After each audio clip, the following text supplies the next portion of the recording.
નમસ્કાર મિત્રો, દેશ અને દુનિયાના સુપરફાસ્ટ સમાચારમાં તમારું સ્વાગત છે।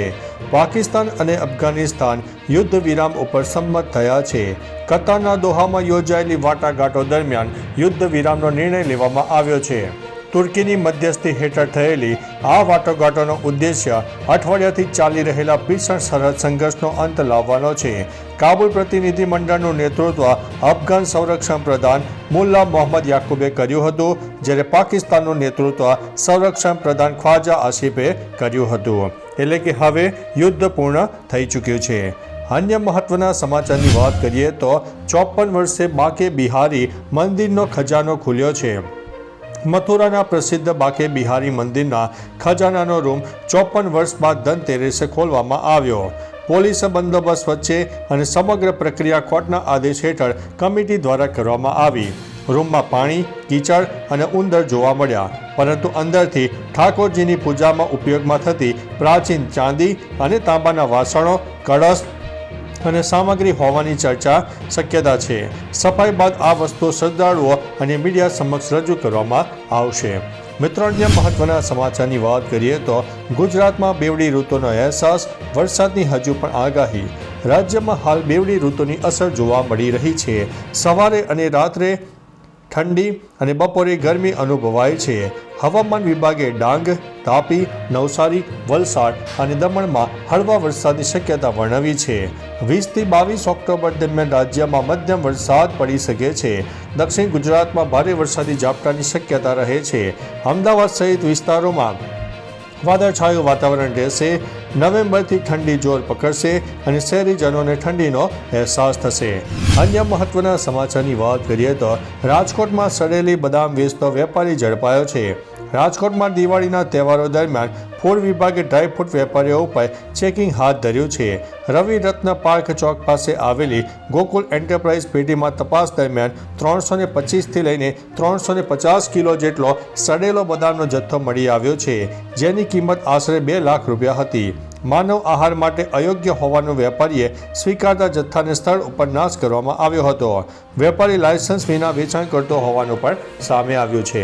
મિત્રો, અન્ય મહત્વના સમાચારની વાત કરીએ તો બુરખા ઉપર પ્રતિબંધ, 4 લાખ સુધીનો દંડ। પોર્ટુગલની સંસદે સાર્વજનિક સ્થળોએ બુરખા અને નકાબ પહેરવા ઉપર પ્રતિબંધ મૂકતો વિધેયક પસાર કર્યો છે। આ કાયદા મુજબ નિયમ તોડનારને 200 થી 4000 યુરો એટલે કે ભારતીય કરન્સીમાં આશરે 20,000થી લઈને 4 લાખ સુધીનો દંડ થઈ શકે છે। જો કોઈને બળજબરીથી બુરખો પહેરાવવામાં આવશે તો 3 વર્ષ સુધીની સજા થઈ શકે છે। વિમાન, રાજનાયિક પરિસરો અને ધાર્મિક સ્થળે આ પ્રતિબંધ લાગુ નહીં થાય। પ્રમુખની મંજૂરી બાદ આ કાયદો અમલમાં આવશે। મિત્રો, અન્ય મહત્વના સમાચારની વાત કરીએ તો ધનતેરસ ઉપર 1 લાખ કરોડની ખરીદી થઈ છે। આ ધનતેરસ પર લગભગ 1 લાખ કરોડની ખરીદીએ નવો રેકોર્ડ બનાવ્યો છે। 60,000 કરોડનું સોનું અને ચાંદી વેચાયું, જ્યારે વાસણો અને રસોડાની વસ્તુઓ 15,000 કરોડ, ઇલેક્ટ્રોનિક્સ આઇટમ 10,000 કરોડ અને સજાવટ અને પૂજાની વસ્તુઓ 3,000 કરોડનું વેચાણ થયું છે। કારમાં મારુતિ સુઝુકીએ સૌથી વધુ 51,000 યુનિટ વેચ્યા છે, જ્યારે હુન્ડાઈએ 14,000 કાર વેચી તેવી અપેક્ષા છે, જે ગયા વર્ષ કરતાં 20% વધુ છે। મિત્રો, અન્ય મહત્વના સમાચારની વાત કરીએ તો જમ્મુ કાશ્મીરને રાજ્યનો દરજ્જો આપો। જમ્મુ અને કાશ્મીરના મુખ્યમંત્રી ઓમાર અબ્દુલ્લાએ રાજ્યનો દરજ્જો આપવાની માંગ ઉઠાવી છે। તેમણે કહ્યું છે કે બીજેપી સાથે આ મુદ્દે કોઈ સમાધાન નહીં થાય। અબ્દુલ્લાએ યાદ અપાવ્યું છે કે કલમ 370 રદ કરતી વખતે સંસદે 3 પગલાં દર્શાવ્યા હતા: સીમાંકન, ચૂંટણીઓ અને રાજ્યનો દરજ્જો। હાલ સીમાંકન અને ચૂંટણીઓ પૂર્ણ થઈ ગઈ છે, પરંતુ રાજ્યનો દરજ્જો હજુ આપવામાં આવ્યો નથી।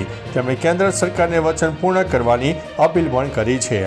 મિત્રો, અન્ય મહત્વના સમાચારની વાત કરીએ તો ભારત સાથે યુદ્ધ થશે તો પરમાણુ બોમ્બ જીકતા વાર નહીં લાગે તેવું પાકિસ્તાને જણાવ્યું છે। પાકિસ્તાન આર્મી આસિફ મુનીરે અબોટાબાદના કાકુલ મિલિટરી એકેડેમીમાં કેડેટ્સના પાસિંગ આઉટ સમારંભમાં ભારત વિરુદ્ધ ઉશ્કેરણીજનક નિવેદન આપતા કહ્યું છે કે ભારતની ઉશ્કેરણીનો પાકિસ્તાન જડબાતોડ જવાબ આપશે। પરમાણુ શસ્ત્રોથી સજ્જ વાતાવરણમાં યુદ્ધ માટે કોઈ જગ્યા નથી। પાકિસ્તાન ડરશે નહીં। મુનીરે ભારતને ચેતવણી આપી છે કે પરમાણુ શક્તિ ધરાવતા દેશ સામે યુદ્ધનો કોઈ અર્થ નથી। તેના જવાબમાં ભારતે પણ તેનો જવાબ આપી દીધો છે. મિત્રો, અન્ય મહત્વના સમાચારની વાત કરીએ તો માતા પિતાની સેવા નહીં કરનાર કર્મચારીઓનો પગાર કપાશે. તેલંગાણામાં મુખ્યમંત્રી રેવંત રેડ્ડીની સરકારે સરકારી કર્મચારીઓ માટે નવો કાયદો લાવવાની જાહેરાત કરી છે. આ કાયદામાં જો કોઈ સરકારી કર્મચારી માતા પિતાની સેવા નહીં કરે તો તેના વેતનમાં 10 થી 15% કપાત કરવામાં આવશે.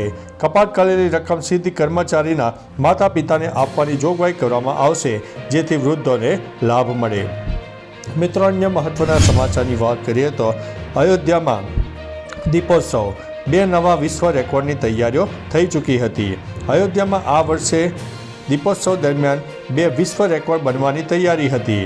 સરયુ ઘાટ પર 2100 ભક્તોએ આરતીમાં ભાગ લીધો, જે અત્યાર સુધીની સૌથી મોટી સંખ્યા ગણવામાં આવી રહી છે. સાંજે 56 ઘાટ પર 26 લાખથી વધુ દીવા પ્રગટાવીને નવો રેકોર્ડ બનાવવામાં આવ્યો. 30,000 સ્વયંસેવકો દ્વારા 29 લાખ દીવા ગોઠવવામાં આવ્યા અને ગિનીઝ ટીમ ડ્રોનથી ગણતરી કરી હતી. સાંજે દીપ પ્રજ્વલન સાથે લાઇટ શો પણ યોજાયો હતો.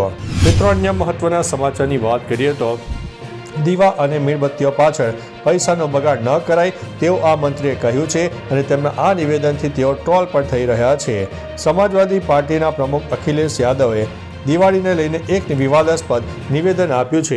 તેમણે કહ્યું છે કે દીવા અને મીણબત્તીઓ પાછળ પૈસાનો બગાડ ન કરવો જોઈએ. તેમણે વધુમાં ઉમેર્યું છે કે અત્યારે દુનિયામાં ક્રિસમસનો સમય છે અને આખા શહેરમાં મહિનાઓ સુધી ઝગમગી ઉઠે છે. તેમાંથી શીખ લેવી જોઈએ. વારંવાર દીવાઓ માટે ખર્ચો શું કામ કરવો જોઈએ? તેમના આ નિવેદનથી લોકોમાં રોષની લાગણી વ્યાપી ગઈ છે. તો ચાલો મિત્રો, ફરીથી દેશ અને દુનિયાના સુપરફાસ્ટ સમાચાર લઈને મળતા રહીશું. ત્યાં સુધી અમને રજા આપશો. નમસ્તે.